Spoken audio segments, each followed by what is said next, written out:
श्रावण मास कथा अध्याय 24। ईश्वर बोले, हे ब्रह्मा पुत्र, पूर्व कल्प में दैत्यों के भार से अत्यंत पीड़ित हुई पृथ्वी बहुत व्याकुल तथा दीन होकर ब्रह्मा जी की शरण में गई। उसके मुख से वृत्तांत सुनकर ब्रह्मा जी ने देवताओं के साथ क्षीर सागर में विष्णु के पास जाकर स्तुतियों के द्वारा उनको प्रसन्न किया। तब नारायण श्री हरि सभी दिशाओं में प्रकट हुए और ब्रह्मा जी के मुख से संपूर्ण वृत्तांत सुनकर बोले, हे देवताओं, आप लोग डरे मत। मैं वसुदेव के द्वारा देवकी के गर्भ से अवतार लूंगा और पृथ्वी का संताप दूर करूंगा। सभी देवता लोग यादवों का रूप धारण करे, ऐसा कहकर भगवान अंतर्ध्यान हो गए। समय आने पर वह देवकी के गर्भ से उत्पन्न हुए। वासुदेव ने कंस के भय से उन्हें गोकुल पहुंचा दिया और कंस का विनाश करने वाले उन कृष्ण का वहीं पर पालन पोषण हुआ। बाद में मथुरा में आकर उन्होंने अनुचरों सहित कंस का वध किया। तब पुरासियों ने आदर पूर्वक यह प्रार्थना की, हे कृष्ण, हे कृष्ण, हे महायोगिन, हे भक्तों को अभय देने वाले, हे देव, हे शरणागत वत्सल, हम शरणागतों की रक्षा कीजिए। हे देव, हम आपसे कुछ निवेदन करते हैं, इसे आप कृपा करके हम लोगों को बताएं। आपके जन्मदिन के कृत्य कोई कहीं भी नहीं जानता। वह सब आपसे जानकर हम सभी लोग उस जन्मदिन पर वर्धापन नामक उत्सव मनाएंगे। अपने प्रति उनकी भक्ति, श्रद्धा और सौहार्द को देखकर श्री कृष्ण ने अपने जन्मदिन के संपूर्ण कृत्य को उनसे कह दिया। उसे सुनकर उन पूर्ववासियों ने भी विधान पूर्वक उस व्रत को किया। तब भगवान ने प्रत्येक व्रतकर्ता को अनेक वर प्रदान किए। इस प्रसंग में एक प्राचीन इतिहास भी कहा जाता है। अंग देश में उत्पन्न एक मित्रजित नामक राजा था। उसका पुत्र महासेन सत्यवादी था तथा सन्मार्ग पर चलने वाला था। सब कुछ जानने वाला वह राजा अपनी प्रजा को आनंदित करता हुआ उनका विधिवत पालन करता। इस प्रकार रहते हुए उस राजा का अकस्मात दैवयोग से पाखंडियों के साथ बहुत कालप्रिय सहचर हो गया और उनके संसर्ग से वह राजा अधर्म परायण हो गया। वह राजा वेद, शास्त्र तथा पुराणों की बहुत निंदा करने लगा और वर्णाश्रम के धर्म के प्रति अत्यधिक द्वेष भाव से युक्त हो गया। हे मुनि श्रेष्ठ, बहुत दिन व्यतीत होने के पश्चात काल की प्रेरणा से वह राजा मृत्यु को प्राप्त हुआ और यमदूतों के अधीन हो गया। यमदूतों के द्वारा पास में बंध कर पीटते हुए यमराज के पास ले जाते हुए वह बहुत पीड़ित हुआ। दुष्टों की संगति के कारण उसे नरक में गिरा दिया गया और वहां बहुत समय तक उसने यातनाएं प्राप्त की। यातनाओं को भोग कर अपने पाप के शेष भाग से वह पिशाच योनि को प्राप्त हुआ। भूख व प्यास से व्याकुल वह भ्रमण करता हुआ मारवाड़ देश में आकर किसी वैश्य के शरीर में प्रवेश करके रहने लगा। वह उसी के साथ पुण्यदायिनी मथुरापुरी चला गया। वहां पास के ही रक्षकों ने उस पिशाच को उसके गृह से निकाल दिया। तब वह पिशाच वन में तथा ऋषि के आश्रम में भ्रमण करने लगा। किसी समय दैवयोग से श्री कृष्ण जन्माष्टमी के दिन व्रत करने वाले मुनियों तथा द्विजों के द्वारा महापूजा तथा नाम संकीर्तन आदि के साथ रात्रि जागरण किया जा रहा था। वहां पहुंचकर उसने विधिवत सब कुछ देखा और श्री हरि की कथा का श्रवण किया। इससे वह उसी क्षण पाप रहित, पवित्र तथा निर्मल मन वाला हो गया। वह यमदूतों से मुक्त हो गया और प्रेत योनि छोड़कर विमान में बैठ दिव्य भोगों से युक्त हो विष्णु लोक पहुँच गया। इस प्रकार इस व्रत के प्रभाव से 50 योनि को प्राप्त उस राजा को विष्णु का सान्निध्य प्राप्त हुआ। तत्वदर्शी मुनियों ने पुराणों में इस शाश्वत तथा सर्वलौकिक व्रत का पूर्ण रूप से वर्णन किया। सभी कामनाओं को पूर्ण करने वाले इस व्रत को करके मनुष्य सभी वांछित फल प्राप्त करता है।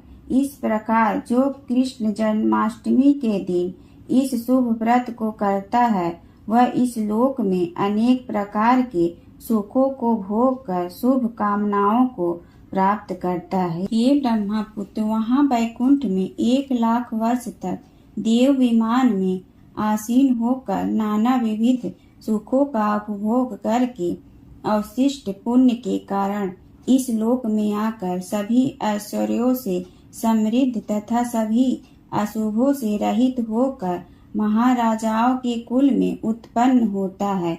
वह कामदेव के समान स्वरूप वाला होता है। जिस स्थान पर कृष्ण जन्मोत्सव की उत्सव विधि लिखी हो अथवा सभी सौंदर्य से युक्त श्री कृष्ण जन्म सामग्री किसी दूसरे को अर्पित की गई हो अथवा उत्सव पूर्वक अनुष्ठित व्रतों से विश्व सृष्टा श्री कृष्ण की पूजा की जाती हो, वहाँ शत्रुओं का भय कभी नहीं होता है। उस स्थान पर मेघ व्यक्ति की इच्छा करने मात्र से वृष्टि करता है और प्राकृतिक आपदाओं से भी कोई भय नहीं होता। जिस घर में कोई देवकी पुत्र श्री कृष्ण के चरित्र की पूजा करता है वह घर सब प्रकार से समृद्ध रहता है और वहाँ भूत प्रेत आदि बाधाओं का भय नहीं होता है। जो मनुष्य किसी के साथ में भी शांत होकर इस व्रत उत्सव का दर्शन कर लेता है वह भी पाप से मुक्त होकर श्री हरि के धाम जाता है। श्रावण मास कथा अध्याय 25वां।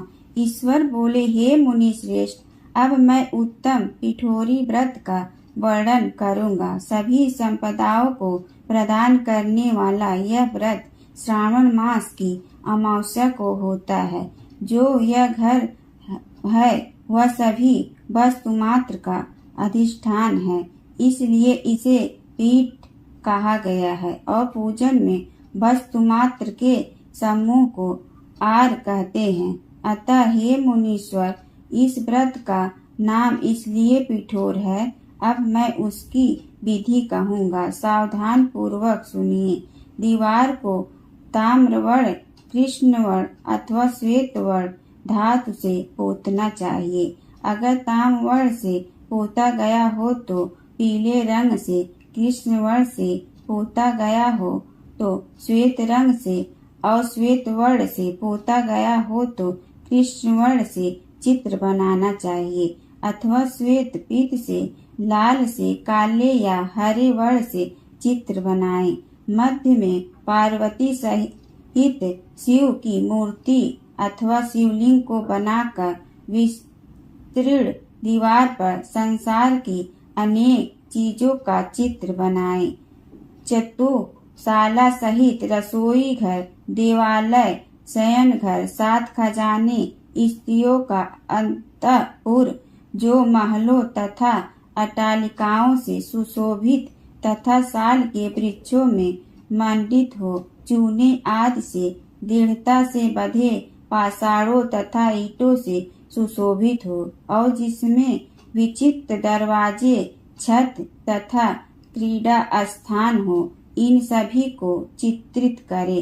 बकरियां, गाय, भैंस, घोड़े, ऊंट, हाथी, चलने वाला रथ, अनेक प्रकार की सवारी गाड़ियां, स्त्रियां, बच्चे, वृद्ध, जवान, पुरुष, पालकी, झूला और अनेक प्रकार के मंच, इन सब का अंकन करे। सुवर्ण, चांदी, ताम्र, सीसा, लोहा, मिट्टी तथा पीतल के और अन्य प्रकार के विभिन्न रंगों वाले पात्रों को लिखे।